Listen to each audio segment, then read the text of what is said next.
안녕하세요 여러분. 오늘은 세 번째 자기계발 영상입니다. 의도치 않게 이렇게 영상을 많이 이렇게 쪼개서 준비하게 됐는데요. 여러분 보시기 편하라고 이렇게 쪼갠 것도 있지만 강조하고자 하는 것들을 제가 묶어서 설명하느라 그랬으니까 이해 바랍니다. 여러분 오늘은 세 번째 시간이고요. 마지막으로 제가 이제 마지막 공부 방법, methodology에 있어서 제 이런 시각을, 제 견해를 여러분들께 나누는 시간이 되겠네요. 자, 첫 번째는요.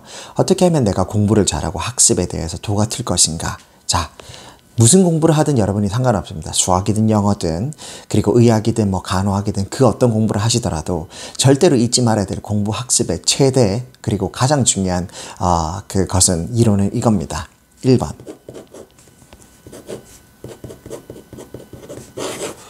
숲을 보아라. 입니다. 여러분, 이게 무슨 말이냐. 여러분들이 종종 이렇게 우리 때는 뭐라고 할까요? 그 책 이름이 아마 수학의 정석일 겁니다. 그렇죠? 수학의 정석. 아직도 그 책이 있나요? 제가 이제 졸업한 지가 돼서 꽤 모르겠는데 저희 때만 해도 제가 1999년도에 고등학교를 다녔으니까 그때만 해도 수학의 정석이 여전히 가장 많이 팔리고 스테디셀러였고 정석이 말 그대로 교재였습니다. 학교에서도 모두 그걸로 공부했고요. 이게 뭘 얘기하냐면 정석이라는 것 자체가 여러분 한자 그대로 정말 바르게 이것대로 하라. 그 교재, 그러니까 텍스트북 같은 거잖아요. 이거 말고 나머지 것들은 그냥 이제 실전 교재거나 이렇게 응용 교재니까 이것들을 그냥 정석이라고 하는 이 교재를 하나를 텍스트북으로 사용했다는 것 자체는 이것을 그냥 바이블 삼아서 가장 중요하게 이론으로 삼아서 그걸 정립해서 나가라 이런 거거든요. 때때로 이런 책들이 좋은 이유가 뭐냐면 큰 그림을 보기가 좋아요. 여러분들이 큰 그림을 본다고 생각했을 때 대부분의 영어나 이제 이렇게 수학을 공부하는 사람들의 특징, 학생들의 특징을 보면 대부분 1단원이 무조건 집합이거든요. 집합창에는 굉장히 처음에 집합이 나오는 이 챕터에는 굉장히 학생들이 열심히 공부를 합니다. 왜? 작심삼일을 하더라도 첫날 제일 열심히 하잖아요. 그러니까 집합 파트는 무조건 연필때라든지 볼펜때라든지 그냥 누글누글하게 굉장히 열심히 공부되어 있다가 책이 뒤로 가면서 이제 미적분이 나오고 그 다음에 이제 뭐 순차 이렇게 어려운 수학 용어들이나 단원이 나오면 그때부터는 책이 하얘지죠. 그렇죠? 아무도 공부를 안 한다는 거죠. 그 뒤까지 안 가요. 그러니까 수포자가 생기는 건데 이 집합은 쉬워서 그런 게 아니라 책 맨 앞에 있어서 사람들이 열심히 공부하는 효과가 더 크다고 볼 수 있어요. 실제로 이게 쉽기도 하지만 자, 제가 뭘 말하고 싶으냐. 이 집합만 공부하고 뒤로 가서 이제 하얀색이 많이 남은 친구들은 숲을 보지 못한 공부를 한 거예요. 뭘 봤다? 나무만 본 거예요. 여러분 생각해 한번 해보실래요? 수목원에 들어갔어. 내가 이제 트레일 하려고 이제 트레일에 들어갔어. 이제 열심히 트레킹 하려고. 근데 딱 들어가자마자 아름다운 나무들이 이렇게 피톤치드를 이렇게 분사하는 이런 나무들이 양쪽에 빼곡히 있습니다. 수목원 가면 정말 기분이 좋아질 것 같은데 그 끊임없이 나무가 반복되는 그 수목원을 이제 트레일이라 생각하고 이렇게 걷다 보면 무슨 생각이 드시냐면 그냥 나는 나무만 보다 온 느낌일 거예요. 그쵸? 너 지난 주말에 뭐 했니? 그러면 난 국립공원 가서 이렇게 트레킹하고 왔어. 그럼 뭐 봤는데? 맑은 공기 마시면서 나무가 잔뜩 있었지. 이게 좋은 건데 이 사람들은 과연 전체적인 그림을 본 걸까요? 이 수목원이 어떤지, 이 국립공원이 어떻게 생겼는지 큰 그림을 본 사람들일까요? 아니죠. 우리 모두는 그런 게 상관없이 그냥 그 목적에 충실하기 위해서 이렇게 내 기분 전환하려고 피톤치드가 많이 분사되는 그런 걸 걸으면서 이제 스트레스를 풀기 위해서 가는 거기 때문에 이분은 그 의도를 충실하게 한 거지만 만약에 이걸 학습의 차원에서 예를 들자면 이 사람은 큰 숲을 놓치게 된 겁니다. 자, 내가 들어가는 이 국립공원이나 이 트레일이 어떻게 생겼는지도 모르면서 나무만 보다 온 사람들은 결국 그 나무가 끝나는 곳에 가서야 여기가 출구구나 하고 그냥 집에 오게 됩니다. 자, 이게 나중에 학습으로 옮겨면 어떤 효과가 있느냐, 어떤 이렇게 작용이 있느냐. 이렇게 수포자들처럼 이 수학이라는 전체 맥락을 하나의 이렇게 학문으로 보기보다는 딱 나무 하나 두 개만 딱딱 찍고 이건 나한테 적성이 안 맞네. 이거 왜 배워야 되는지도 모르겠어 하면서 이제 수학책을 덮게 되는 현상이 온다는 거죠. 영어도 마찬가지입니다. 제가 항상 강조하지만 제 제자들에게 영어의 팔품사를 5초 안에 다 얘기해봐. 제대로 정답을 맞추는 사람이 있다면 수업 안 들어도 된다. 라고 저는 제자들에게 얘기합니다. 자, 여러분들도 한번 해보십시오. 5초 안에 팔품사를 얘기해 보십시오. 영어의 팔품사. 우리는 중학교 때부터 줄기차게 배웠을 거예요. 하나, 둘, 셋, 넷, 다섯. 자, 팔품사를 얼마나 잘 말하셨는지 모르지만 제가 지금부터 얘기해 볼게요. 답을요. 명사, 대명사, 동사, 감탄사, 형용사, 부사, 전치사, 접속사 이렇게 8개입니다. 이 8개 말고는 정답이 아닙니다. 자, 제가 어떻게 지금 8개를 그냥 얘기했냐면 앞에 답지가 있진 않은데요. 어떻게 있냐면 그냥 큰 그림을 제 머릿속에 넣고 있기 때문입니다. 큰 그림, 즉 숲이 제 머릿속에 들어있거든요. 자, 때때로 학습을 할 때는 큰 숲이 제일 중요합니다. 숲의 큰 그림을 먼저 파가고 있어야지 그 안에 있는 나무들이 어떤 것들을 구성되어 있는지 내가 원하는 머릿속에 지도로서 배열시킬 수 있는 겁니다. 학창시절에 보면 photographic memory가 있는 애들이 있죠. 자, 보면 꼭 이런 애들이 있어. 야, 수학 그거 뭐야? 3번의 정답 뭐냐? 그러면 애들이 야 3번 문제 뭐였는데? 문제가 뭔지 기억이 안 나니까 문제가 뭘로 시작한대? 딱 물어봅니다. 근데 공부 잘하는 애가 뒤에서 팔짱 끼고 있다 한마디 합니다. 그거 이렇게 문제가 이거야. 뭐 예를 들어서 x제곱 곱하기 뭐 x는 뭐뭐다. 뭐 이렇게 시작하는 문제까지 외우고 있어. 우와, 그럼 애들이 야 너 어떻게 그거 다 아냐? 시험지를 그대로 뺏긴 것 같다. 복사한 것 같다. 사진 찍은 듯이 기억한다. 그러니까 서양용어로 이런 걸 photographic memory라고 하는데 이게 굉장히 특별하게 보이지만 특별할 수 있습니다. 근데 학습으로 가능해요. 실제로 의대 지나가면 많은 학생들이 이렇게 공부를 하거든요. 넘쳐나게 방대한 공부량 때문에 평범하게 공부해서는 절대로 공부를 따라잡을 수가 없어요. 그렇기 때문에 다 이렇게 공부를 하는데 어떻게 하는 거냐면 자기만의 이렇게 노트를 만드는 거예요. 저처럼 이렇게 프린트 종이가 하나 있으면 이걸 나눠서든지 반으로 접든 4분의 1로 나눠든지 이 부분에는 뭐 적고 이 부분 뭐 적고 이 부분에 뭐 적고 이 부분에 뭐 적고 이 부분도 예를 들면 1번에는 뭘 적고 2번에는 뭘 적고 이게 다 순서가 있어요. 순서가. 그리고 처음에 이 순서를 다 적은 다음에 1, 2, 3, 4 1, 2, 3, 4 1, 2, 3, 4 바로 처음부터 끝까지 줄 거면서 외우는 게 아닙니다. 그렇게 하면 뭐죠? 나무를 보는 공부 방법입니다. 이렇게 하면 져요.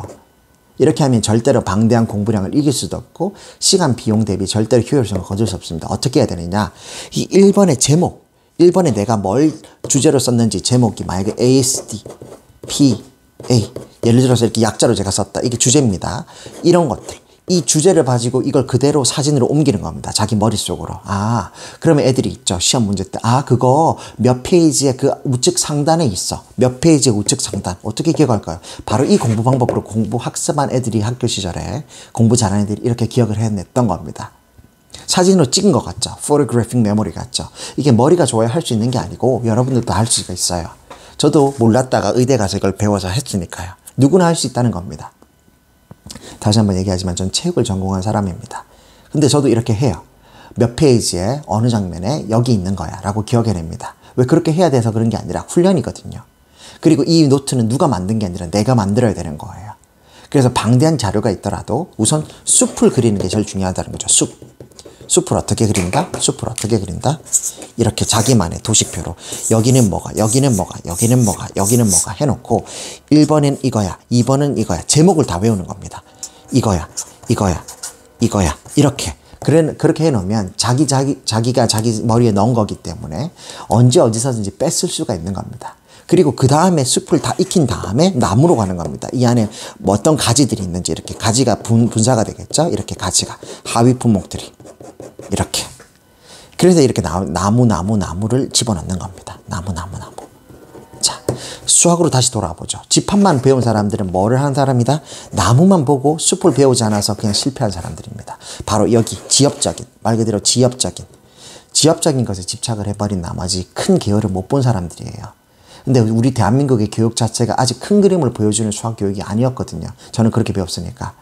좀 더 큰 그림을 통합할 수 있을 만하면 좋은데 수학이라는 학문 자체가 워낙 방대하고 독립적인 이런 영역들이 많아서 실제로는 어렵다고 생각을 합니다. 그렇지만 그럼에도 불구하고 요즘 젊은 분들, 과학고를 나와서 카이스트를 나와서 수학 강의를 하시는 젊은 강사분들은 나름 자기만의 학습법을 가지고 교수법을 가지고 가르치고 있다고 듣고 있습니다. 마찬가지라고 생각합니다. 모든 학문들이 영어든지 과학이든지 인문학이든지 다 마찬가지예요. 내가 사진을 찍은 것처럼 나만의 숲을 찍어라. 머릿속에 그대로 숲을 옮겨 놓으면 그 안에 1-2, 1-2번 영역에는 이거야 라고 딱 찍어 놓으면 그 안에 가지들은 내가 나무를 넣기에 따라서 본인 머릿속에 이제 계속 한 가지 쳐가면서 세부적으로 기억이 추가될 것입니다.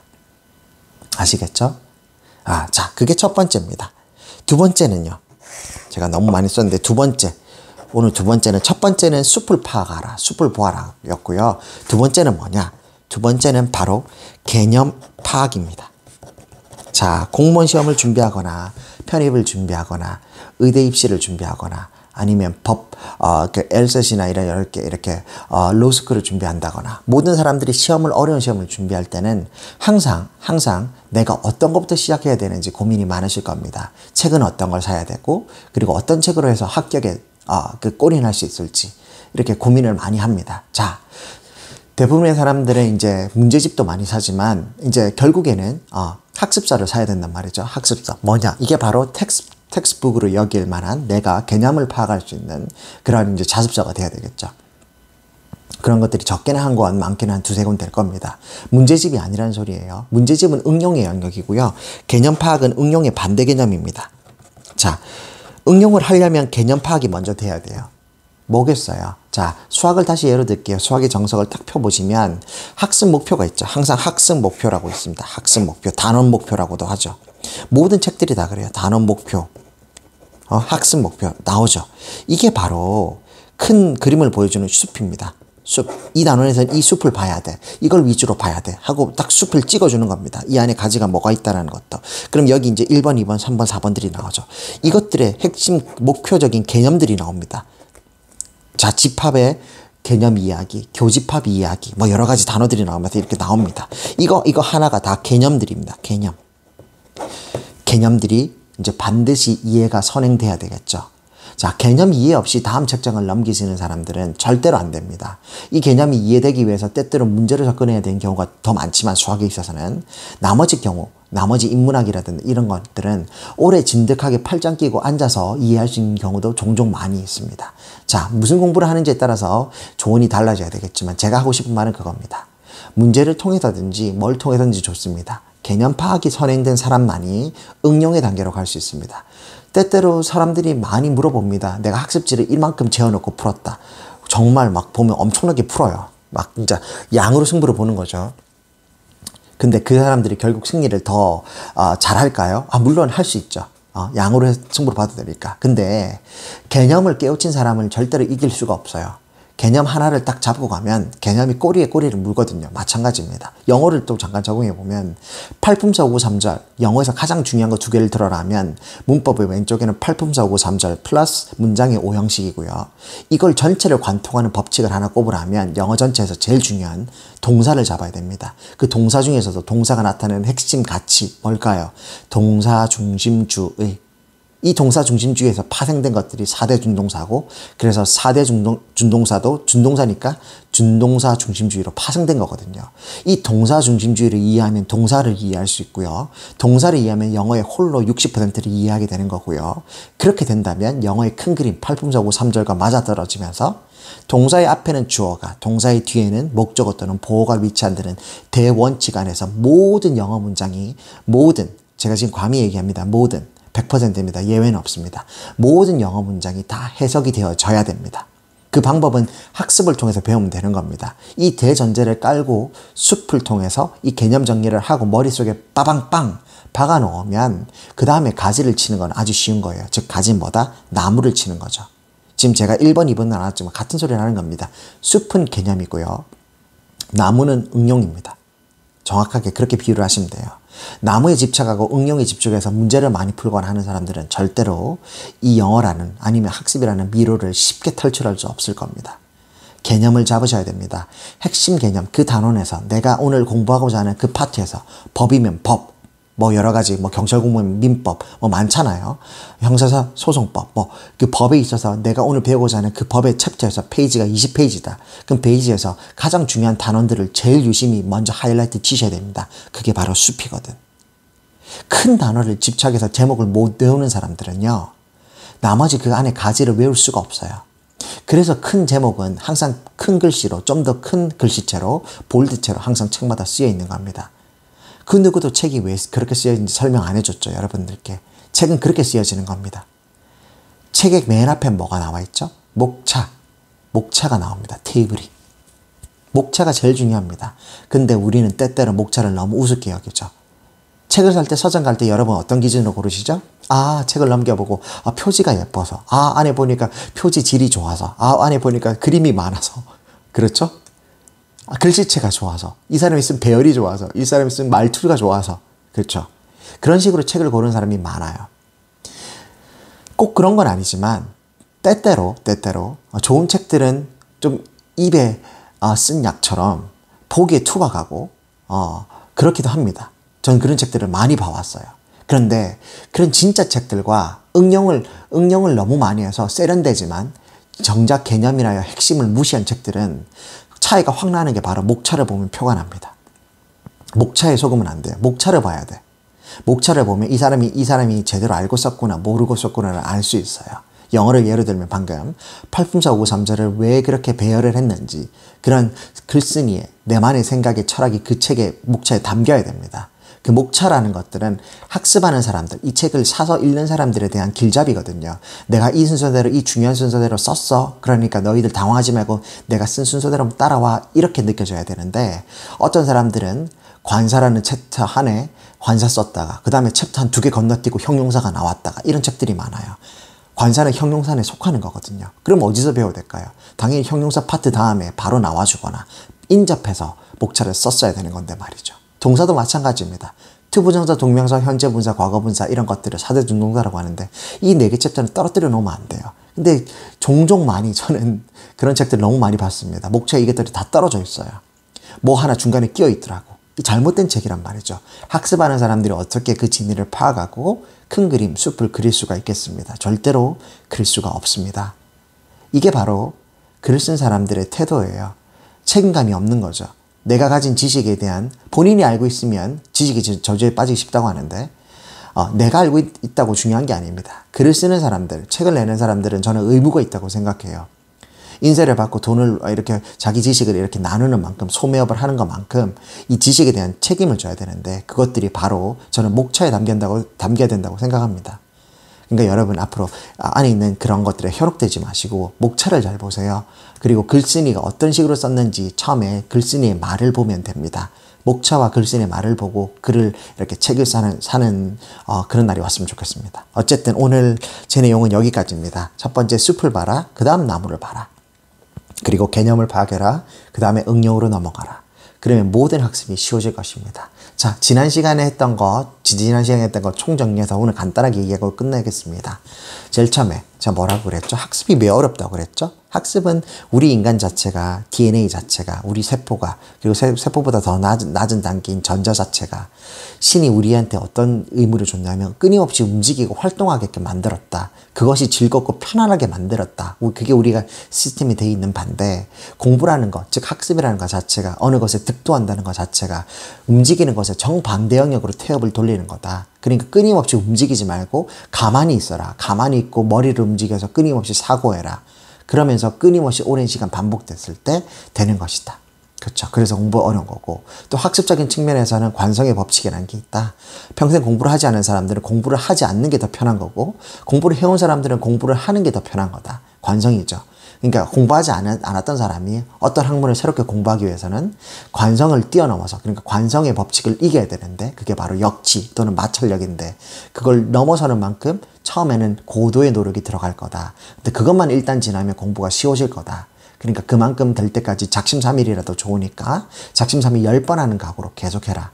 작심삼일 하다가 중단해서 결국에 목표까지 다다르지 못하면 세상에 공부라는 것 자체가 100% 아니면 99.99% 또한 fail이기 때문에 all of nothing, 다 가지거나 못 가지는 거 둘 중 하나밖에 없기 때문에 자기감에 빠질 수가 있다. 그러니까 포기하지 말고 끈기 있게 끝까지 작심삼일을 해라가 포인트였습니다. 그렇죠?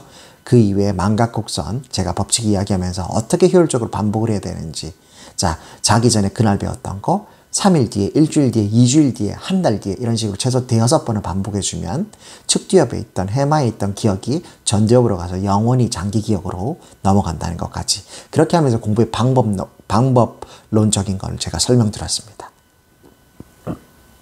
그렇죠? 자, 오늘 여기까지 하고요. 그러면 이제 제가 공부에 대한 학습은 다 끝났습니다. 다음 시간에 제가 어떻게 제 한번 책에서 방금 오늘 제가 강의해드린 어떻게 숲을 만들고 어떻게 가지를 쳐서 이렇게 포토그래픽 메모리처럼 제가 이렇게 여러분들이 학습해야 되는지 제가 한번 알려드리는 시간을 갖도록 하겠습니다. 저는 형광펜을 참 좋아해요. 이 시각적인 것들이 후두엽으로 넘어가서 굉장히 오랫동안 잔상으로 남아서 기억력을 증가시켜 주거든요. 학습의 효과를. 그러니까 시각적인 정보 자체를 무시하면 안 됩니다. 그래서 여러분들 형광펜들, 색깔이 있는 펜들이나 이런 거를 이용해서 어떻게 공부를 효율적으로 하는지 제가 한번 다음 시간에 알려드리는 그런 영상 만들 테니까요. 기다려 주시고 오늘도 여러분 수고하셨습니다. 그럼 다음 시간에 뵙겠습니다. 안녕.